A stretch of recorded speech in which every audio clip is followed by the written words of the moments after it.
Hello again, everyone. Welcome to Washington Gun Law TV. I'm Washington Gun Law President William Kirk. Thanks for joining us. Hey, many of you are probably going to wake up and see news about this because it's pretty late here on Tuesday evening out here on the West Coast. It's after 8 p.m. Already did our live event with Ian Runkle tonight. Check it out if you want to learn how gun confiscation works or doesn't work. But we need to talk about a case that was a huge win out of the Fifth Circuit that has now been, well, completely ruined. And I'll explain to you what's going on. I'm going to connect all the dots because, again, you're going to see some headlines about this. You're going to see a lot of people raging about this for good reason. And I want you to have a complete understanding of the background. So today, let's spend a few minutes. Let's get you all up to speed and let's talk about how DOJ just ruined a big win.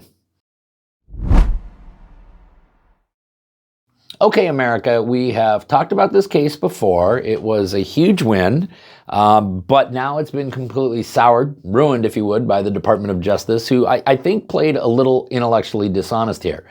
And interestingly enough, we were going to kick this video out today, which was going to be about what letter grade you give Pam Bondi halfway through her first year as Attorney General. But we pulled that video because I think this is going to have to be included in it. The case we're talking about is Reese versus ATF. It's brought to us by our good friends at the Second Amendment Foundation and the Firearms Policy Coalition, which means we got links for both of them down below for you to show them some love. Now, this is a challenge to 18 United States Code sections 922B1 and 922C1, which is the federal prohibition on those 18, 19, and 20 years old from being able to purchase certain types of firearms. The case was initially filed in the United States District Court for the Western District of Louisiana on November 6th of 2020. So I want you to think about this. This case is literally coming up on its 5-year anniversary. So there's no way that any of the named plaintiffs are still in that age of purgatory at this point. All right.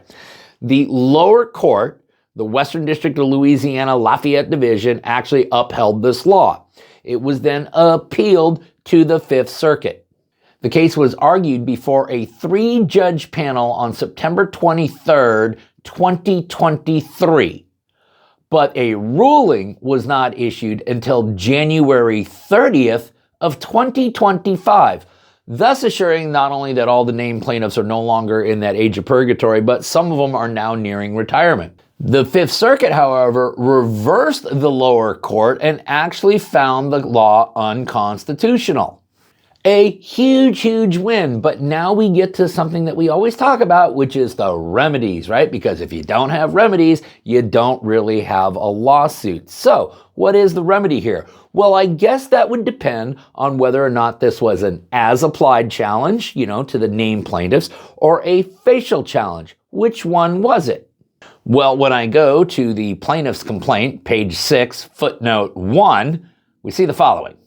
Given that this claim only differed from the facial challenge to the handgun ban at the interest balancing step of the analysis, and Bruin did away with interest balancing, there is no meaningful difference between plaintiffs' facial and as-applied claims.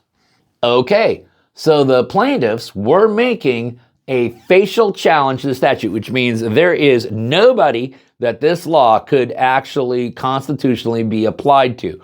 But, of course, the most important authority is, what did the court rule? Well, if we go to the opinion of the 3-judge panel, published on January 30th, 2025, page 3, footnote 1, we see this. Appellants also sought as-applied relief with respect to women under the age of 21. The district court did not rule on that question. Given our conclusion on the facial unconstitutionality of these statutes and regulations, we do not address this issue. Okay. So not only has the court struck down the law, they have stated in their ruling that this is a successful facial challenge. So now, with the plaintiffs prevailing, this case gets remanded back down to the district court to enter an order and judgment consistent with the Fifth Circuit's ruling. Now, one of the things that courts will do is they're going to have to enter a formal judgment. The court hereby finds the following, and the remedies, therefore, are as follows. And they always ask the parties to get together and see if they can agree on how the judgment should read. However, the United States Department of Justice and the plaintiffs were not able to reach any agreement whatsoever on how the judgment was going to read, which means that both sides then submitted judgments to the court. The court then, of course, is going to weigh them and decide which judgment or which portions of this one and which portions of that one do we adopt. And here's where the bad news begins. Because what the Department of Justice proposes, knowing that this was a successful facial challenge to these statutes, is the following. The court enters a declaratory judgment as described in paragraph 3 below with respect to A, plaintiffs Caleb Reese, Joseph Granich, and Emily Naquin, and B, individuals who, 1, were members of Plaintiffs' Firearm Policy Coalition, Inc., Second Amendment Foundation, or Louisiana Shooting Association at the time this action was filed on November 6, 2020, and 2, have been identified and verified by respective plaintiff organizations during the course of this litigation. Okay, did you get that? So what the United States Department of Justice proposed is that it would apply only to the named plaintiffs and to any member of the organization who was members of the organization way back in 2020 when the complaint was filed, and only if they are identified, which means what? You're asking for the Second Amendment Foundation and the Firearms Policy Coalition to give up your membership rolls to the United States Department of Justice so they can figure out where this law is constitutional versus where this law is unconstitutional. Well, you can imagine what the Second Amendment Foundation had to say. Now, this is the statement that they released on X yesterday. We have a judgment in Reese v. ATF, one of our 2 cases challenging the federal ban on FFL selling handguns to adults under 21. SAF won this court at the Fifth Circuit with the court finding that the ban violated the Second Amendment and remanded this case back to the district court for entry of a judgment to that effect. In the district court, a dispute arose between SAF and the government as to the scope of the injunction. That is, who was covered. SAF's position is that all SAF members are covered by the injunction, as the case was brought on behalf of all members. The government took a much more narrow approach. Regrettably, the court appears to have adopted the government position in total. As a result, the injunction in this case, in the context of SAF members specifically, and this is important, okay? I want you to pay attention to this, only covers SAF members who were members at the time the case was filed on November 6, 2020, and who are located in the geographical bounds of the Fifth Circuit, Texas, Mississippi, and Louisiana. To make matters worse, the court has also required that the membership organizational plaintiffs provide full lists of all affected members within 21 days. Okay, so there it is. They are actually demanding that they disclose membership rolls for purposes of a judgment that they won on behalf of these individuals, advancing and preserving their Second Amendment rights. SAF, however, says, to be clear, SAF will not be turning over any lists of membership information to the government. We are frustrated that this judgment acknowledges that the challenged law is unconstitutional while preventing its enforcement against essentially no one. SAF and our partners are considering all our legal options, and we will have updates forthcoming.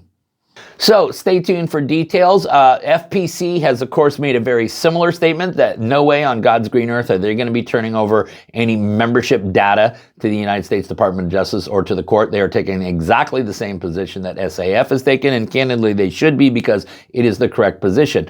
But what I want all of you to really understand is that this whole brouhaha, which is completely unnecessary, was actually created when the Department of Justice candidly took a very intellectually dishonest approach to what the judgment should be, and unfortunately the court fell for it.